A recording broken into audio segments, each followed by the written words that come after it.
नमस्कार, आप देख रहे हैं ग्रैंड न्यूज नेटवर्क और मैं हूं आपके साथ आयुषी। चलिए रुक करते हैं आज की हेडलाइंस की ओर। इस हेडलाइंस के प्रायोजक है doctor CV Raman university, be the change. राष्ट्रीय बाल अधिकार संरक्षण आयोग ने मदरसों का फंड बंद करने की रखी मांग, केंद्र और राज्य सरकार को लिखा पत्र।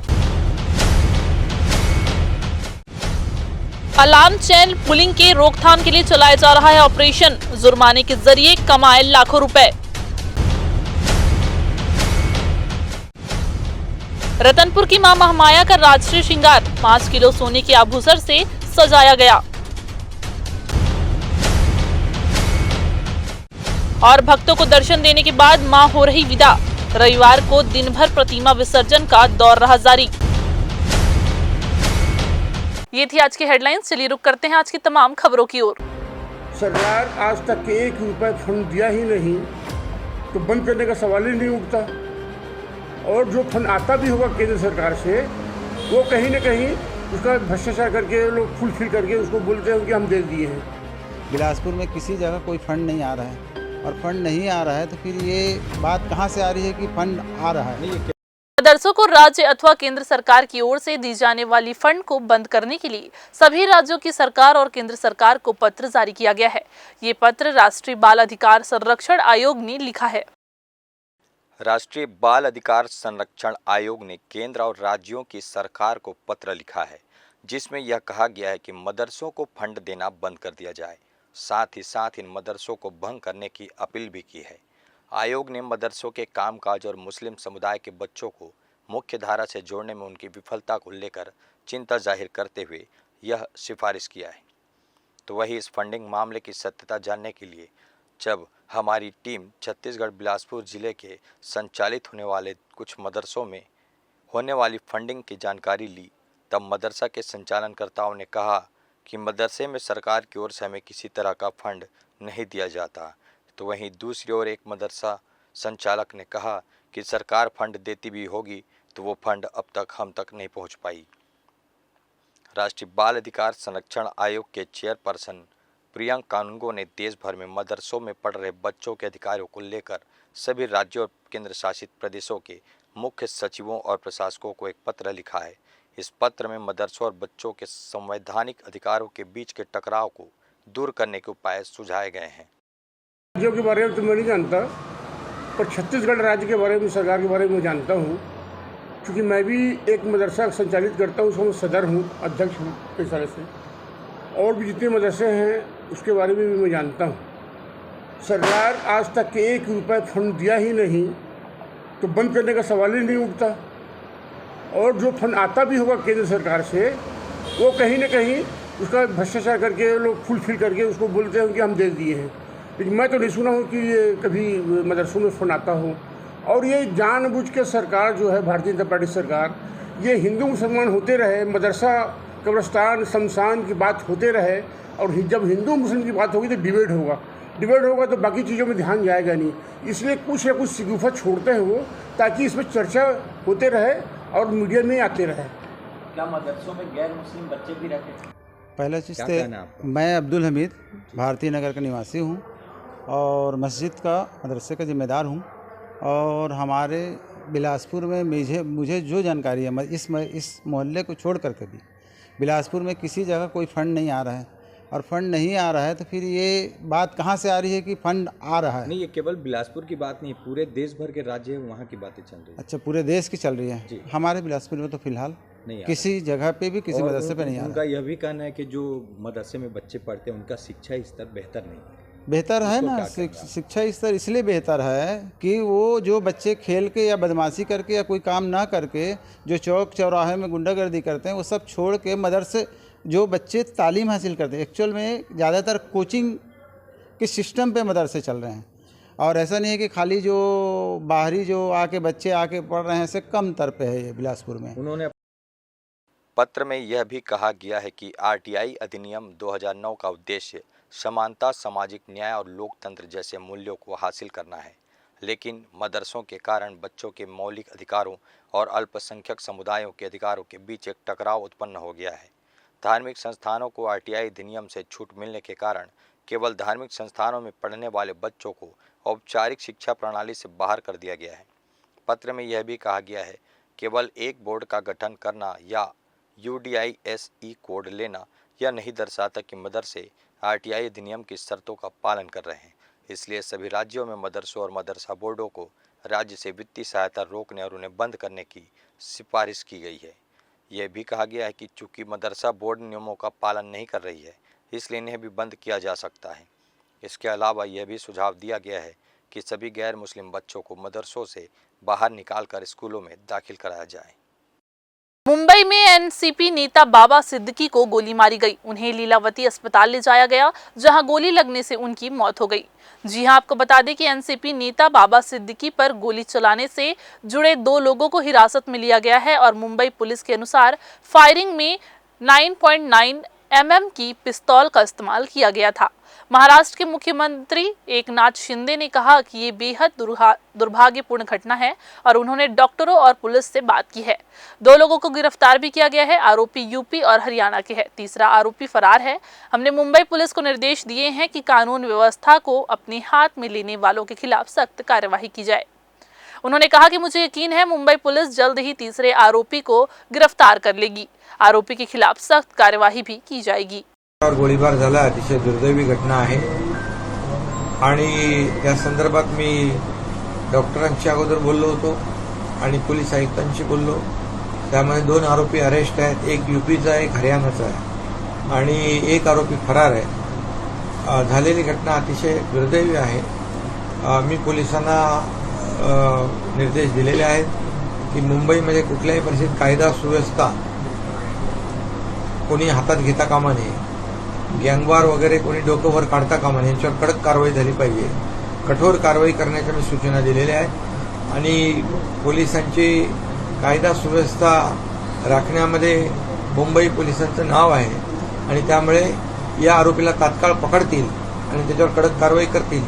तिन्ही लोक जे आहेत यांच्यावर बाबा सिद्दीकी यांच्यावर जो हल्ला केलेला आहे या हल्ल्यासंदर्भात तात्काळ त्यांच्यावर कठोर कारवाई होईल आणि कठोर कारवाई करण्याचे निर्देश भी दिले। इधर शहर के बिल्हा क्षेत्र में मुढ़ीपार निवासी युवती श्वेता बंजारे की लाश नजदीक के टोल प्लाजा के पास मिली है। जानकारी के अनुसार श्वेता और उसके सोशल मीडिया दोस्त योगेश टंडन शनिवार रात बिल्हा में दशहरा उत्सव देखने गए थे। लौटते समय जब योगेश उसे उसके गांव छोड़ने जा रहा था, तभी बाइक पर बैठी श्वेता अचानक सड़क पर गिर गई। इसके बाद श्वेता एक अज्ञात वाहन की चपेट में आ गई, जिससे उसकी मौके पर ही मौत हो गई। श्वेता के परिजनों का आरोप है कि उसकी मौत संदिग्ध है और इस मामले में कुछ तो गलत हुआ है, जिसे छिपाया जा रहा है। योगेश, जो मूलतः बिल्हा के पास सेमार का निवासी है, के बारे में जानकारी मिली है कि वो कुछ महीनों से मस्तूरी में अपने मामा के घर रह रहा था। घटना के समय योगेश के कुछ दोस्त भी उसके साथ थे, जो इस मामले की तफ्तीश में पुलिस के लिए महत्वपूर्ण गवाह बन सकते हैं। बिल्हा पुलिस मामले की जांच शुरू कर दी है। तिफरक से यदुनंदन नगर जाने वाले मुख्य सड़क जर्जर हो चुका है। इसे बनाने की जवाबदारी CSI DCL की है। औद्योगिक क्षेत्र तिफरा जाने वाला मुख्य सड़क अब चलने लायक भी नहीं रह गया है। यहाँ सड़क पर गड्ढा है या गड्ढे पर सड़क, ये लोगों को समझ में ही नहीं आ रहा है। इस गड्ढानुमा सड़क से क्षेत्र की बड़ी आबादी आना जाना करती है। औद्योगिक क्षेत्र होने के कारण यहाँ कई उद्योग भी संचालित है, जिसमें रोजाना सैकड़ों भारी वाहनों का आवागमन होता है। जगह जगह गड्ढा होने के कारण यहाँ से गुजरने वाले लोग बड़ी सावधानी से वाहन चलाते हैं। अगर वहाँ चलते समय थोड़ी सी भी चूक हुई तो कोई बड़ा हादसा हो सकता है। क्षेत्र के जनप्रतिनिधि बताते हैं कि इस सड़क को बनाने के लिए 2 साल पहले Chhattisgarh state industrial development corporation limited से 2 करोड़ रुपए का प्रस्ताव शासन से भेजा गया था। यहाँ नई सड़क तो बनी नहीं, लेकिन अधिकारियों ने गड्ढे से मलबा डालकर चलने लायक तो बनवा दिया, लेकिन कुछ ही दिनों में फिर से हालत वही हो गई। दरअसल इस सड़क को बनाने की जवाबदारी CSI DCL की है, मगर अधिकारियों की उदासीनता के चलते यहाँ सड़क पर बड़े बड़े गड्ढे हो गए हैं। औद्योगिक क्षेत्र तिफरा जाने वाले इस सड़क का बड़ी आबादी आवागमन के लिए उपयोग करती है। इस मुख्य सड़क को बनाने क्षेत्र के जनप्रतिनिधियों ने भी कोई ठोस पहल नहीं की। वो बस कागजों में प्रस्ताव बनाकर भेजने तक ही सीमित रहते हैं। लगभग 1 किलोमीटर लंबी सड़क क्षेत्र की एक बड़ी आबादी के लिए पहुंच मार्ग है। अगर समय रहते इसे नहीं बनाया गया तो कोई बड़ी घटना हो सकती है। इस मामले में सीएसआई डीसीएल के अधिकारियों से बात करने की कोशिश की गई तो वो अपनी कुर्सी छोड़कर चले गए और मीडिया के सवालों का जवाब देना जरूरी तक नहीं समझा। सर कौन है सर आपके ऊपर? अभी नंबर देने भी मना किए हैं क्या? सर है यहाँ पर मैनेजर। उनका क्या नंबर कुछ संपर्क उनका? ये मेरे से आप मत करवाइए, समझ में आया? आप गलत कर रहे हो। नंबर गाइड हुई इस चीज जिस रोड की बात आप कर रहे हैं वो सीएसआईडीसी के अंतर्गत आती है, उद्योग विभाग के अंतर्गत आती है, निगम प्रशासन के अंतर्गत नहीं आती, इसलिए हम लोग नगर निगम से उसको दुरुस्त नहीं करा पा रहे हैं। साल 2 साल पहले हमने पार्षद के माध्यम से श्रीमती गायत्री लक्ष्मीनाथ साहू के माध्यम से पत्र लिखा था सीएसआईडीसी को और उसमें पुनः निर्माण की मांग की गई थी, लेकिन पुनः निर्माण नहीं हुआ, लेकिन उसमें रिपेयरिंग का काम किया गया था और रिपेयरिंग भी ऐसा था कि साल 2 साल बाद फिर से वही गड्ढे नज़र आने लगे हैं। संबंधित विभाग के अधिकारियों से बात करने पर उन्होंने कहा है कि यहाँ पर 3 करोड़ का एस्टीमेट बनाकर प्रशासन को भेजा गया है सीसी सड़क के लिए, लेकिन शासन द्वारा फंड स्वीकृति नहीं हो रही है, राशि स्वीकृति नहीं हो रही है, इसलिए वो काम अटका पड़ा। तो मैं आपके माध्यम से शासन प्रशासन से निवेदन करना चाहूँगा कि 30-40 हज़ार के आबादी वाली तिफरा क्षेत्र के लोग इस गड्ढे में चलने को मजबूर हैं, स्कूल जाने वाले बच्चे, और लगातार यहाँ पर घटनाएं हो रही है, एक्सीडेंट हो रहा है ना, और अभी त्योहारों का भी सीजन है, लोग मजबूर हैं ऐसे गंदे और गड्ढे रास्ते में चलने के लिए। निवेदन करूँगा जल्द से जल्द उसके मरम्मत के लिए कुछ न कुछ कदम उठाएं। फिलहाल वक्त हो चला एक छोटा सा ब्रेक लेने का। ब्रेक के बाद जारी रहेंगी खबरें, आप बने रहिए ग्रैंड न्यूज के साथ।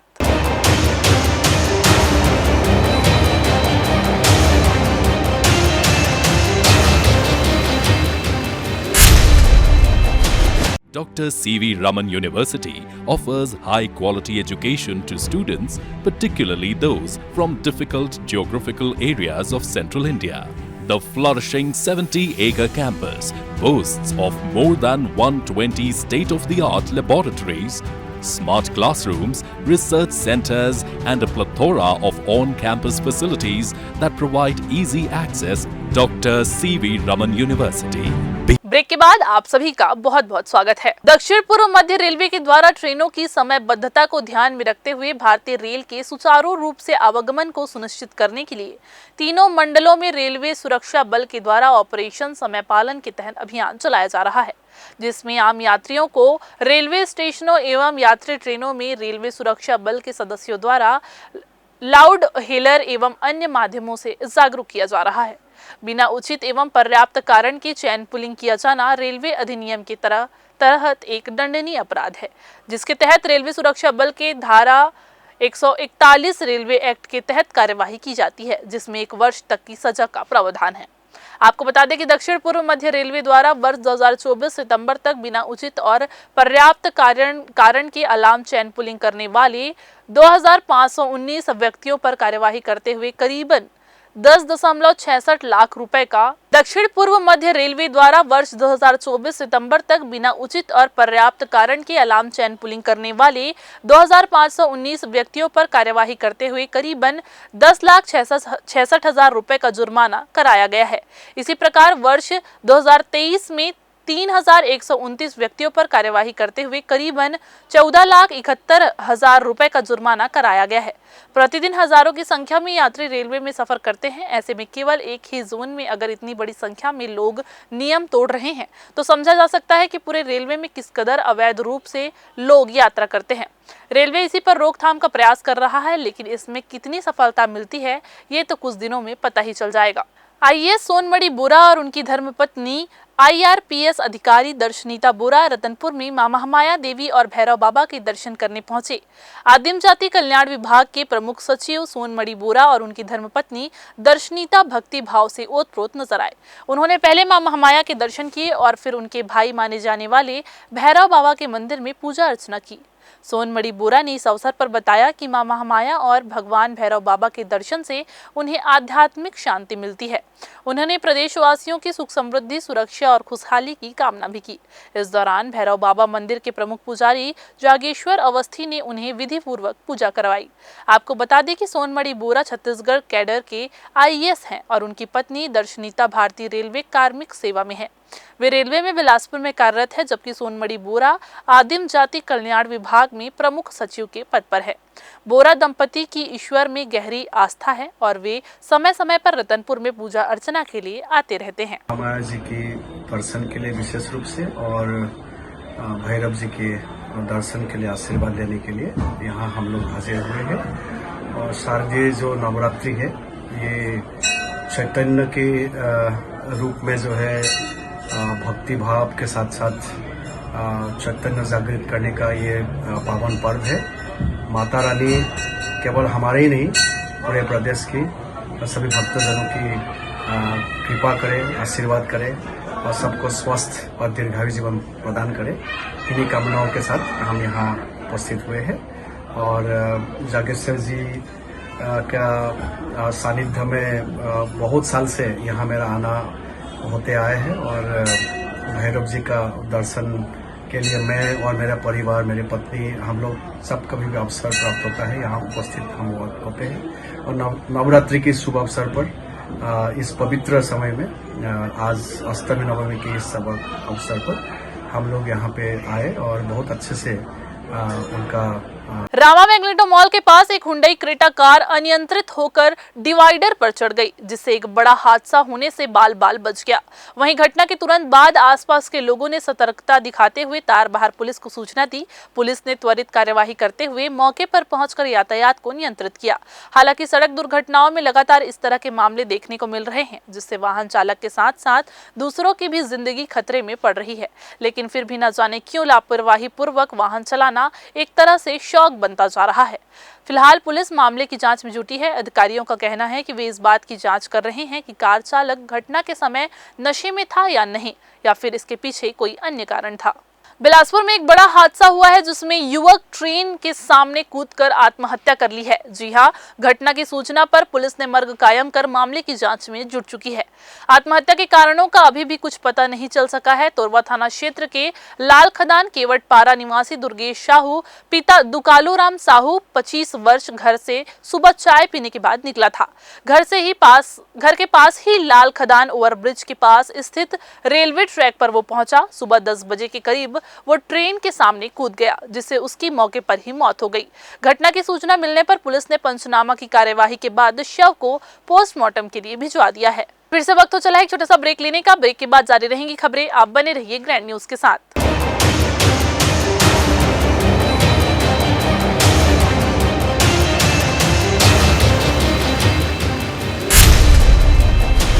Dr. C.V. Raman University offers high-quality education to students, particularly those from difficult geographical areas of Central India. The flourishing 70-acre campus boasts of more than 120 state-of-the-art laboratories, smart classrooms, research centers, and a plethora of on-campus facilities that provide easy access. Dr. C.V. Raman University. Break के बाद आप सभी का एक बार फिर से स्वागत है। रतनपुर के मां महामाया शक्तिपीठ में महाअष्टमी के हवन करने के बाद मां का राजसी श्रृंगार किया गया। मां महामाया को लगभग 5 किलो सोने के आभूषणों से सजाया गया, जिसमें हार, कुंडल, नथनी, मुकुट और छत्र जैसे आकर्षक आभूषण शामिल रहे। ये आभूषण बैंक के लॉकर में सुरक्षित रखे जाते हैं और विशेष सुरक्षा में नवमी के एक दिन पहले मंदिर में लाए जाते हैं। नवमी तिथि पर मंदिर में कड़ी सुरक्षा व्यवस्था होती है, जिसमें हथियारबंद जवान भी तैनात रहते हैं। नवरात्रि के नवमी के दिन मां महामाया और भैरव बाबा मंदिर में कन्या पूजन, कन्या भोजन और ब्राह्मण भोजन के साथ भंडारे का आयोजन किया गया। 8 दिनों तक सुबह और दोपहर मां को ड्राई फ्रूट्स का भोग लगाकर और शाम को सिंघाड़े के आटे का हलवा अर्पित किया गया। नवमी के दिन मां को 56 व्यंजनों का भोग लगाया गया। मां महामाया को पहले दिन जो वस्त्र पहनाए जाते हैं वे 8 दिनों तक नहीं बदले जाते। हवन के अगले दिन नवमी को मां के वस्त्र और आभूषण बदलकर उन्हें राजसी श्रृंगार कराया जाता है। ये परंपरा श्रद्धालुओं के लिए भक्ति का अद्वितीय अनुभव प्रदान करती है। रतनपुर स्थित महामाया मंदिर में नवमी के कार्यक्रम के अंतर्गत आज सुबह माता जी का राजसी श्रृंगार किया गया। राजसी श्रृंगार करने के उपरांत यहाँ उनके लिए तैयार किया गया नैवेद्य, जिसमें मिष्ठान और मेवा आदि का उनको नैवेद्य समर्पित किया गया। ये सुबह 10 बजे उनको समर्पण करने के पश्चात भोग लगाया गया। अब भोग के उपरांत फिर कन्याओं का यहाँ पे भोजन और ब्राह्मणों को भोजन कराया गया। कन्याओं को भोजन के साथ यथासंभव दक्षिणा और उनको श्रृंगार सामग्री भी वितरित किया गया। लगभग 150 से ऊपर कन्याओं ने यहाँ पर माता जी का प्रसाद के रूप में नैवेद्य ग्रहण किया और उसी प्रकार ब्राह्मण महाराजों पंडितों द्वारा भी नैवेद्य और मिष्ठान ग्रहण किया गया है। तखतपुर के चंडी मंदिर में नवरात्र के दौरान श्रद्धालुओं द्वारा 630 ज्योति कलश जलाए गए, जिनमें 41 घृत ज्योति कलश शामिल थे। जी हां, आपको बता दें कि नवमी तिथि पर इन ज्योति कलशों की विसर्जन यात्रा निकाली गई, जो देवांगन पारा और सदर बाजार होते हुए कालीबाड़ी के बम्बम घाट में विसर्जित हुई। चंडी मंदिर राजा तखत की कुलदेवी मां चंडी का सिद्ध शक्तिपीठ है। कहा जाता है कि एक बार भयंकर बीमारी फैलने पर मां चंडी ने सपना देकर अपनी उपस्थिति जंगल में इमली पेड़ के नीचे बताई, जहां से उनकी पूजा आरंभ हुई। इस यात्रा में 6 से 14 वर्ष की कन्याएं सिर पर कलश उठाकर शामिल होती है। यात्रा के दौरान ये कन्याएं कोई नित्य क्रिया नहीं कर सकती और संयम और भक्ति से यात्रा पूरी करती हैं। लोगों का मानना है कि ये शक्ति उन्हें मां चंडी की कृपा से मिलती है, जो उनकी श्रद्धा और विश्वास का प्रतीक है। तखतपुर के लोग इस यात्रा में उत्साहपूर्वक भाग लेते हैं, जिसे शक्ति और भक्ति का संगम माना जाता है।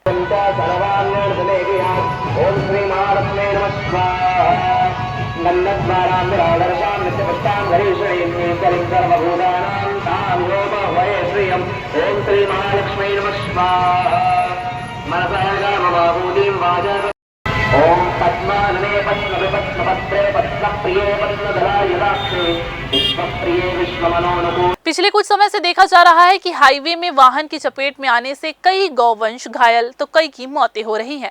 रात के समय वाहन चालकों को सड़कों पर बैठी गाय नजर नहीं आती, जिसकी वजह से देखा जा रहा है कि सड़कों पर ये घटना लगातार बढ़ती जा रही है। इसे देखते हुए अब प्रशासनिक स्तर पर मवेशियों की रक्षा के लिए पहल की गई है। जी हां, आपको बता दें कि नगर निगम के द्वारा शहर में अभियान चलाकर सड़कों पर मौजूद मवेशियों को कांजी हाउस भेजा जा रहा है। हाईवे पर मौजूद मवेशियों की रक्षा के लिए अब शासन प्रशासन वाहन चालक को मवेशी नजर आए, इसके लिए सभी मवेशियों के गले में रेडियम का बेल्ट लगाने की तैयारी है। इससे सड़कों पर अगर मवेशी मौजूद है तो वाहन चालक को दूर से ही नजर आ जाएंगे, जिससे वे सावधानी पूर्वक वाहन चला सकेंगे। शहरों में तो ये अभियान चलाकर व्यवस्था बना ली जा रही है, लेकिन हाईवे पर ये व्यवस्था करना मुमकिन नहीं है, जिसके मद्देनजर अब रेडियम के माध्यम से इस पर रोकथाम लगाने की कोशिश की गई है। हालांकि पिछले कुछ समय की बात करें तो मवेशियों की सड़क दुर्घटना से होने वाली मौत में कुछ कमी आई है। अब इन रेडियम के लग जाने से उम्मीद है कि इस पर और भी कमी आएगी और मवेशियों की रक्षा भी हो सकेगी।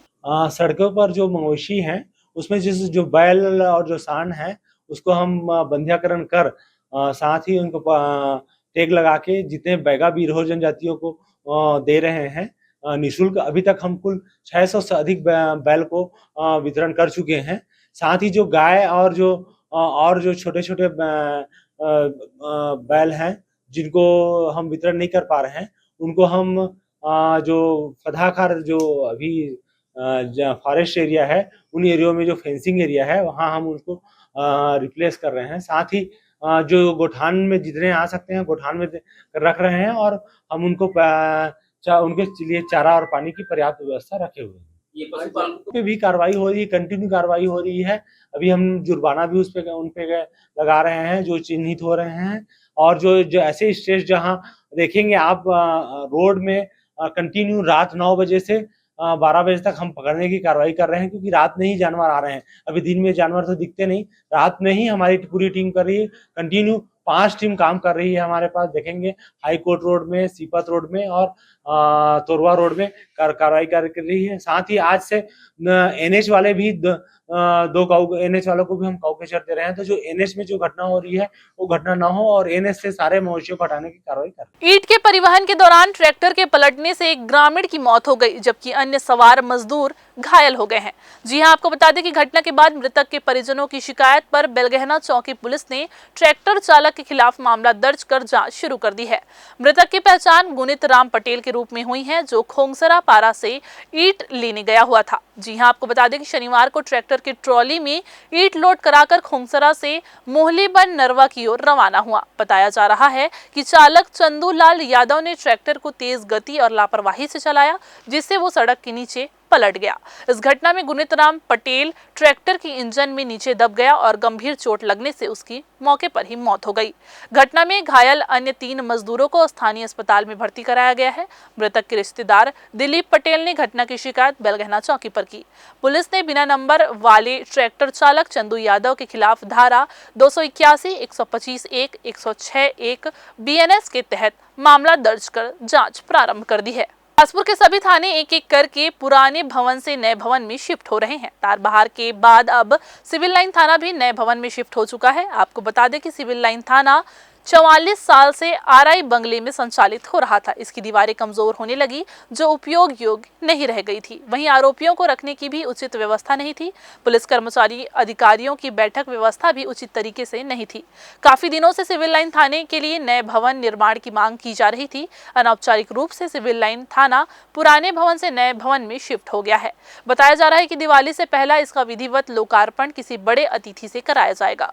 पुरानी बिल्डिंग के ठीक पीछे नए थाना भवन का निर्माण किया गया है। नए थाने में CCTNS रोजनामचा पुरानी फाइल रिकॉर्ड शिफ्ट कर दिए गए हैं। आपको बता दें कि बुधवार से ही शिफ्टिंग का काम आरंभ हो गया है। नए थाने भवन में महिला और पुरुषों के लिए अलग अलग सेल बनाए गए हैं। वहीं TI का चैम्बर ऐसे स्थान पर है जहां से वे पूरे थाने की गतिविधियों पर नजर रख सकेंगे। पुराना भवन शहर का पहला ऐसा थाना है जहां से आजादी के मतवालों पर नजर रखी जाती थी, इसलिए ये भवन शहर के लिए एक धरोहर है। अतः इसे संरक्षित रखने की बात भी कही जा रही है। श्रीमान पुलिस अधीक्षक महोदय श्री रजनीश सिंह सर के निर्देश पर पुरानी बिल्डिंग को नए थाने बिल्डिंग में शिफ्ट करने के निर्देश दिए गए थे। इसी तारतम्य में जो पुरानी बिल्डिंग से जो सामान है उसको नई बिल्डिंग में शिफ्ट किया जा रहा है। लगभग सामान शिफ्ट किया जा चुका है और जो टेक्निकल चीज़ें हैं वो शिफ्ट की जा रही हैं। पुरानी बिल्डिंग का क्या उपयोग किया जाएगा सर? धरोहर के रूप में उसको सुरक्षित किया जाएगा। फिर से वक्त हो चला एक छोटा सा ब्रेक लेने का। ब्रेक के बाद जारी रहेंगी खबरें। आप बने रहिए ग्रैंड न्यूज के साथ।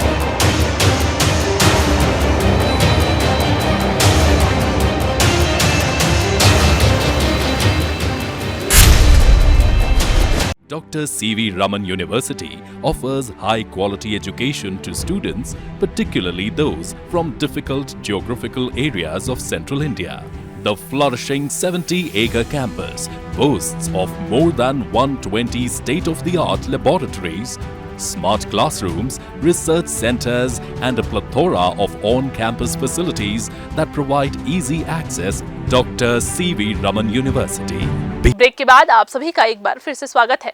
जगत जननी मां दुर्गा 9 दिनों तक अपने भक्तों के बीच रहने के बाद अब उनसे विदा ले रही है। भक्त भी पूरी आस्था और श्रद्धा के साथ उन्हें विदा कर रहे हैं, इसी आह्वान के साथ कि वे अगले बार भक्तों के बीच पहुंचकर उन्हें अपना आशीर्वाद प्रदान करें। विसर्जन का दौर शनिवार विजयादशमी से ही शुरू हो जाता है। वहीं रविवार को भी ये क्रम जारी रहा।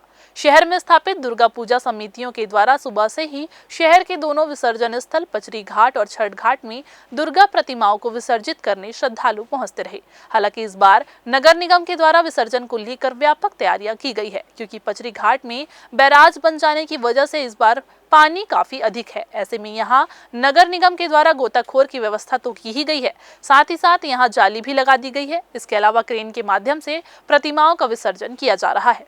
नदी में जाने की अनुमति किसी को नहीं है। इसके अलावा यहाँ विसर्जन को लेकर एक निश्चित स्थान निर्धारित किया गया है, जहाँ प्रतिमाओं का विसर्जन किया जा रहा है। देवी आस्था के इस पर्व को हर भक्त उत्साह और उमंग के साथ मनाता है।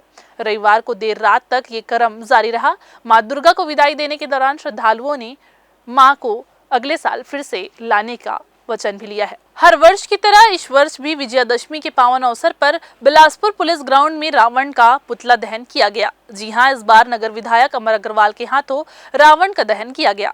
कार्यक्रम को देखने शहरवासियों के साथ साथ दूर दूर से ग्रामीण भी पहुंचे थे। पूरा पुलिस ग्राउंड खचाखच भीड़ से भरा हुआ था। लोगों ने भव्य रावण दहन का कार्यक्रम उत्साहपूर्वक देखा और इस शुभ पल का लाभ भी उठाया। आपको बता दें कि इस बार निगम का रावण लगभग 62 फीट का बनाया गया था। जिसके जलने की ध्वनि और पटाखों की गूंज ने शहरवासियों को आभास करा दिया कि दशानन का दहन हो चुका है और असत्य पर सत्य की जीत हो चुकी है। Civil line police TI Pradeep Arya की सेना भी पुलिस मैदान में मौजूद रही। आपको बता दें कि रावण की तारीफ भी चर्चा का विषय लोगों के बीच दिखाई पड़ा। इस बार रावण के स्वरूप ने अपने भयावह को भी दिखाया।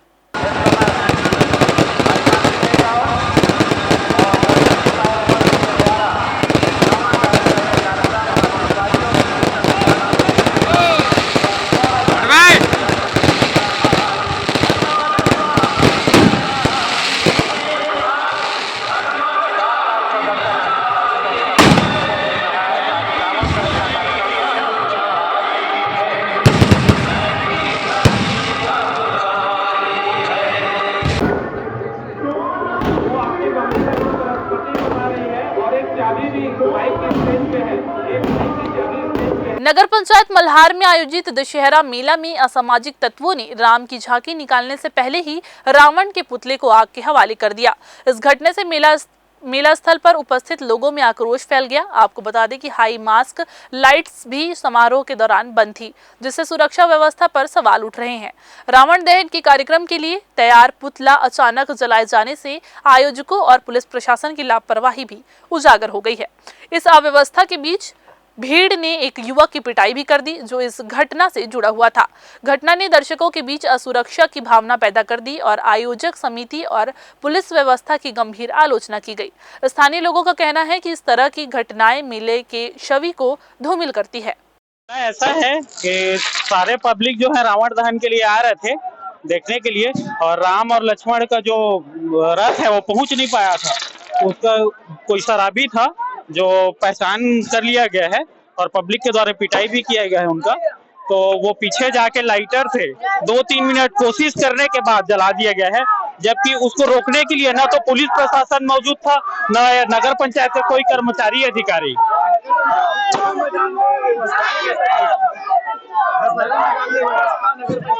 बिल्कुल नहीं, एक कर्मचारी अभी तक नहीं दिखा है। 1 घंटा हो गया है रावण को जलाए हुए, लेकिन अभी तक एक कर्मचारी भी नगर पंचायत का आके यहाँ पे जिम्मेदारी लेने को तैयार नहीं है।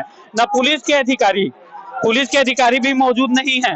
और उस टाइम जब घेरा लगा के रखे हो रावण को, तो चारों तरफ पुलिस प्रशासन और नगर पंचायत के अधिकारी कर्मचारियों की ड्यूटी लगनी थी, जो कि एक जन भी, एक न पुलिस प्रशासन का कोई भी सिपाही या तो नगर पंचायत का कोई भी अधिकारी कर्मचारी यहाँ मौजूद नहीं थे। देवी मंदिरों में अखंड जोत जलाए जाते हैं, वहीं जवारा बोने की भी प्रथा सदियों से चली आ रही है। नवरात्रि में घट स्थापना के दिन जवारा बोया जाता है। मान्यता है कि बिना जवारा के माता आदिशक्ति दुर्गा की पूजा अधूरी होती है। मान्यता ये भी है कि हरा जवारा खुशहाली का प्रतीक होता है, सफेद जो अनुष्ठान सिद्धि का प्रतीक होता है। प्रकृति का तात्पर्य हर तरफ हरियाली का होना है, इसलिए हर देवी मंदिरों में नवरात्र पर्व पर जोत स्थापना के साथ साथ जवारा भी बोए जाते हैं। ये 9 दिन के बाद भगवती माता दुर्गा के सामने लहराते रहते हैं, जो माता को बेहद पसंद है। ग्रामीण इलाकों में नवमी और दशमी तिथि के दिन बड़े धूमधाम से जवारे का विसर्जन होता है। इसी कड़ी में नवरात्र के समापन के बाद जवारे को विसर्जित करने का दौर भी शुरू हो गया है। परंपरा और विधि विधान के साथ जवारे का विसर्जन कर माता को विदाई दी जा रही है। तो ये थी आज की बुलेटिन की तमाम खबरें। अगली बुलेटिन में फिर होगी आपसे मुलाकात। तब तक के लिए पूरी टीम के साथ मुझे दीजिए इजाजत। नमस्कार।